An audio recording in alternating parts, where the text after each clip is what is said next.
I brought up about the world being effed up. I got some time right now, so this is just my thoughts. This is how I feel about it. No one gotta agree. It's just my input.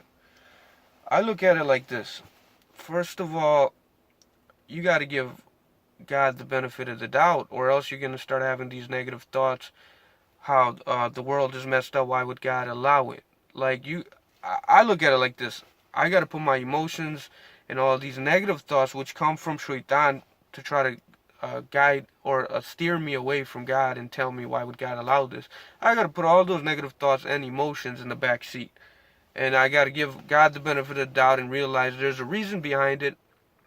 There's a reason He allowed all this, and I gotta think positive, even though it's a negative circumstance, or else I'm just gonna be misguided and I'm gonna get like think negative about it. So I can't let myself think like that, because at the end of the day, I'm trying to get to paradise.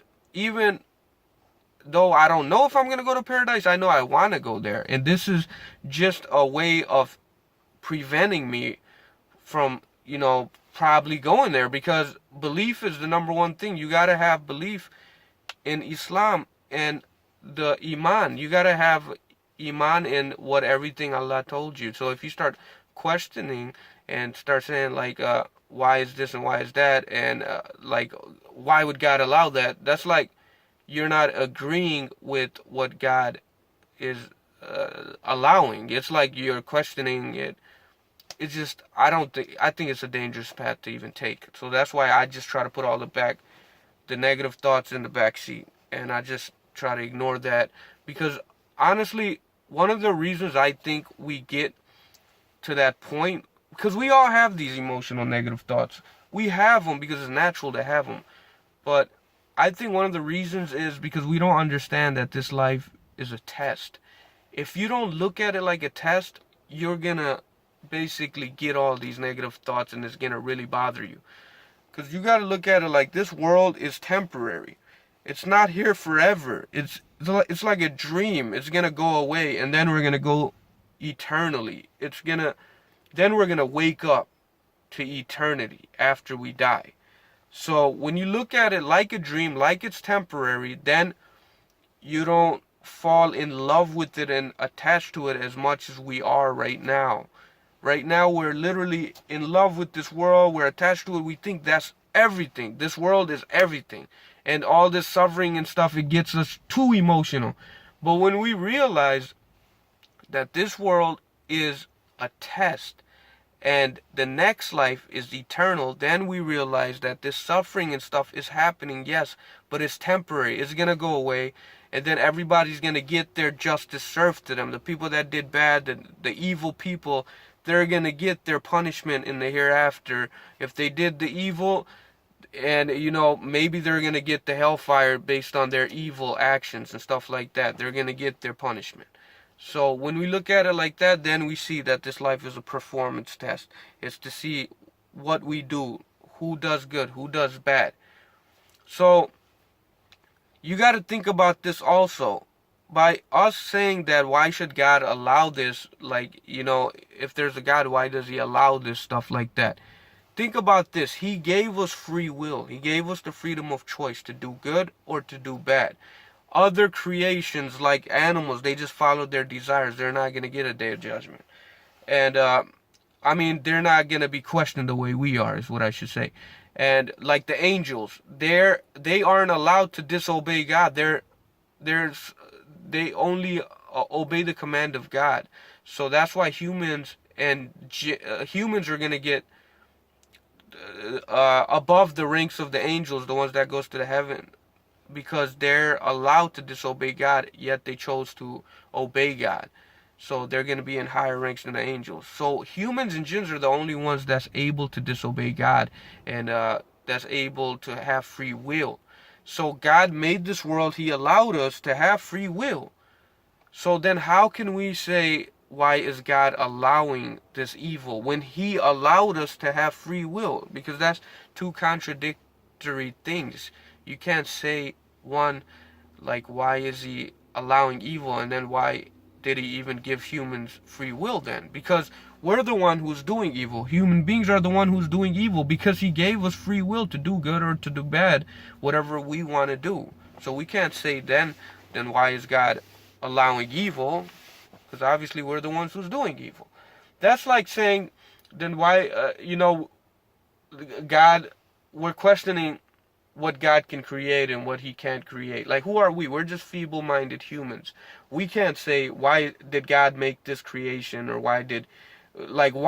We can't just ask that. That's kind of like, think about this for simplicity's sake.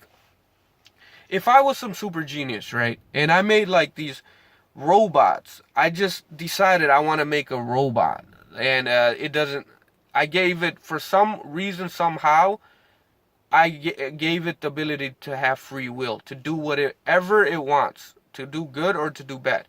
I had made robots also that are programmed, that I programmed, let's say, like how angels are not allowed to disobey God. Like, let's say I made robots that I programmed that only has to do whatever I commanded to do. Those can't disobey me. But then I found another way to make a robot which I somehow gave it free will. And then I made a bunch of these robots, and it could do good, it could do bad.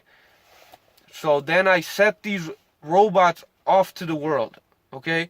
And that's all there was in this world, let's just pretend. Or an island that I made, okay?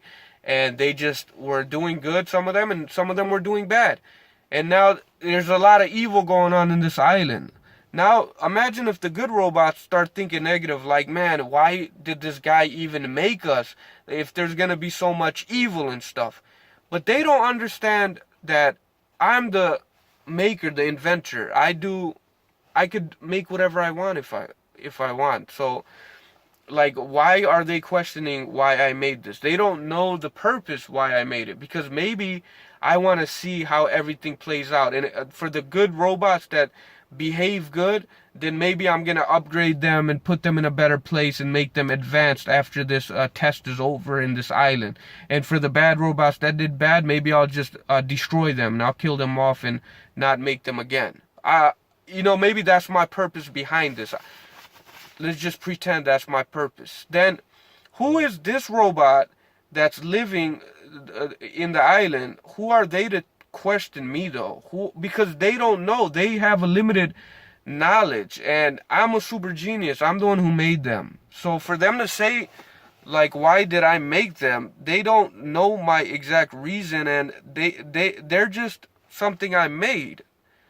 That's like, if they're gonna start questioning why I made them, don't they realize I gave them the ability to do good or bad? So that's on them, whatever they're choosing to do. I'm not forcing them to do it. I'm just allowing them to do as they wish, because that's like something I am testing out, or I'm seeing who does good, who does bad.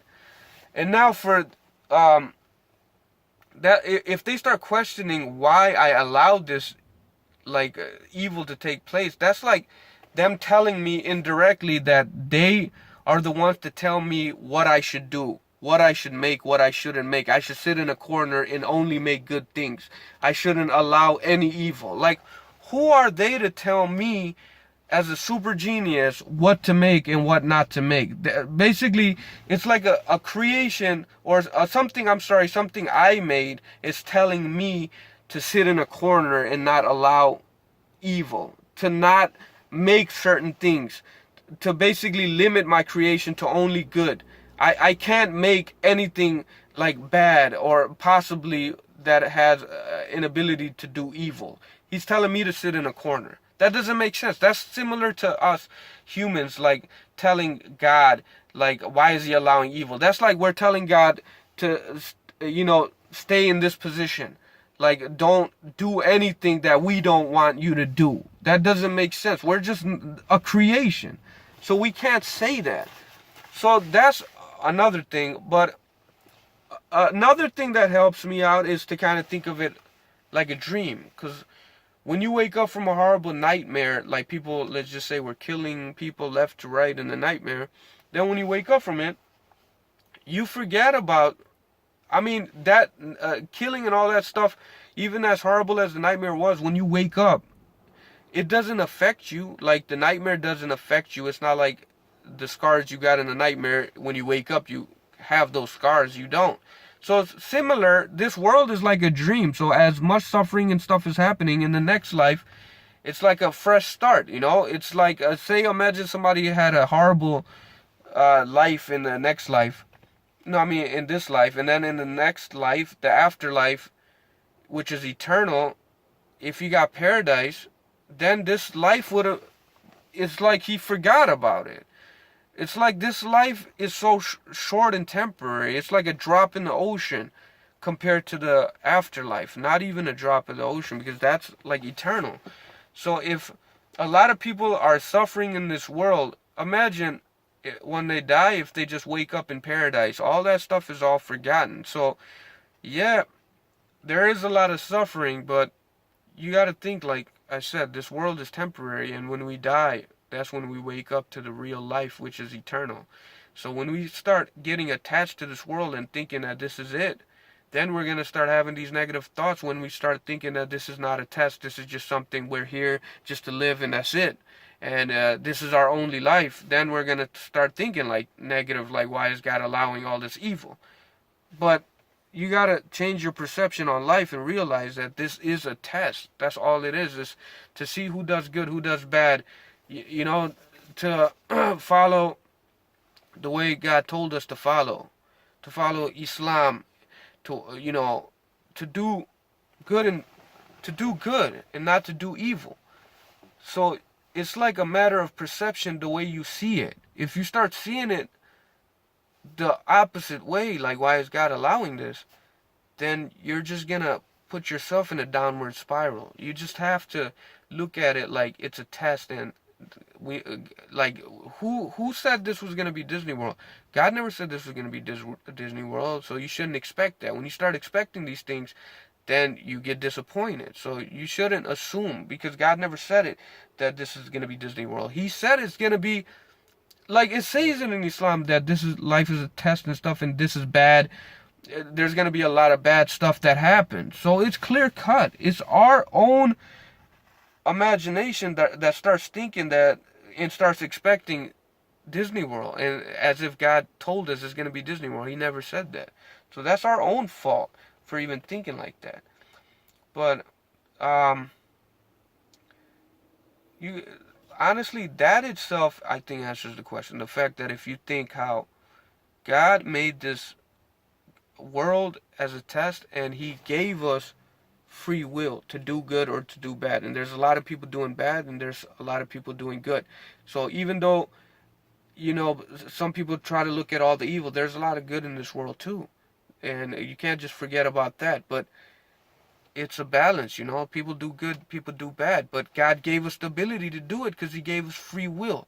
So for you to say that, why is God allowing it, that's like you saying, why did God even allow us free will? He gave us free will, so he's allowing us to act it out, to do what we want to do. And then we're going to be questioned about it after we die. So that makes perfect sense. So the question doesn't even make sense. Why is God allowing evil? Because the answer is because God gave us free will. So he's allowing it to see what we do.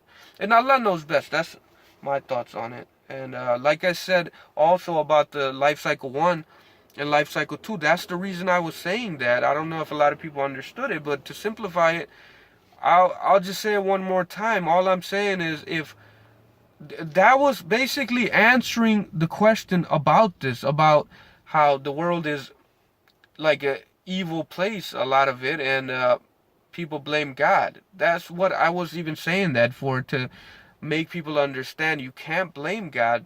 That's why I even gave that example, but I don't think people understood it. So to say it one more time, I'm basically saying life cycle 1, like if this world right now, and we're doing whatever we're doing, good and bad, evil and all that stuff, imagine if this was life cycle 1.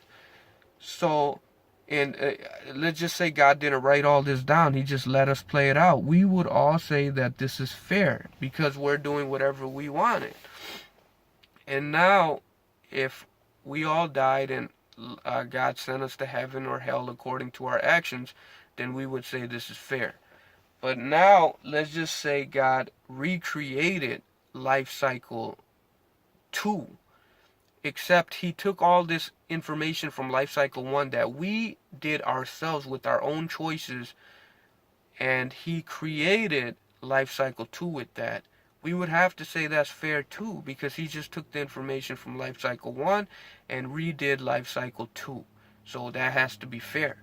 But then all I said was, but the thing is, God doesn't have to create life cycle 1 or create the universe twice, because with his knowledge, he already knows how life cycle 1 is going to be without even creating it. If there was a life cycle 1, he would know how it was, because he's the most supreme. His knowledge is the most supreme. He knows everything. So that is all I'm saying. So imagine this life now, without having to create life cycle 1, he just knows how it's gonna play out, and then it's like he could just write it down. So how does that mean that God forced us to do anything?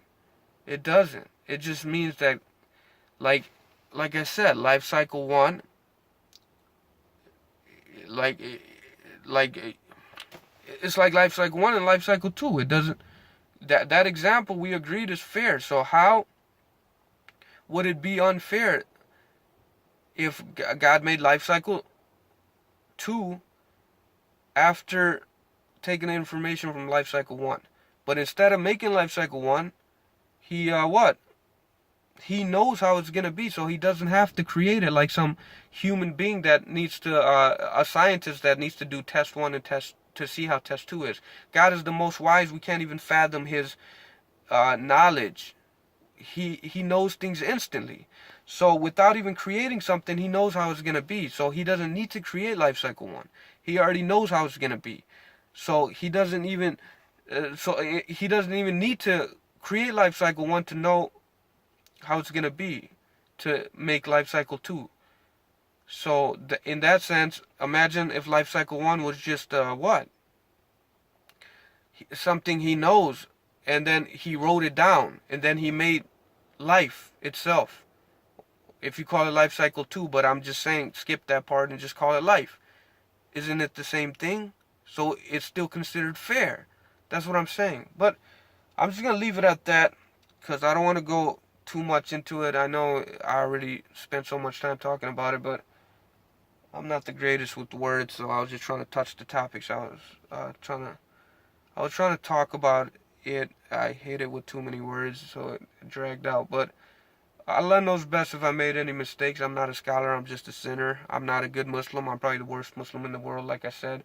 But I know, my belief is strong, and I believe in Islam 100%. And any negative thoughts, I try to figure it out, or I try to get answers for it, or something that's satisfactory to me. That's another thing. You got to be sincere about it. You can't just be a rebel and say, no, there can't be a God because of this and that. You got to, if you don't have an open mind, and if you close-minded like that, and if you start thinking there's no God and start thinking negative, then you're never even going to let the truth enter your heart, because you got this negative perception and this negative mentality. You have to have an open mind and be sincere about it. That's another thing. Or else, no matter what anybody says, you're not going to accept it. But I'll leave it at that. And like I said, these are my thoughts. Not everyone has to agree. Most of it is my thoughts. But and Allah knows best if I made any mistakes. So let me know if you want to talk about it more. If I said anything that was confusing, just inbox me. So I'm just going to leave it at that. All right, peace.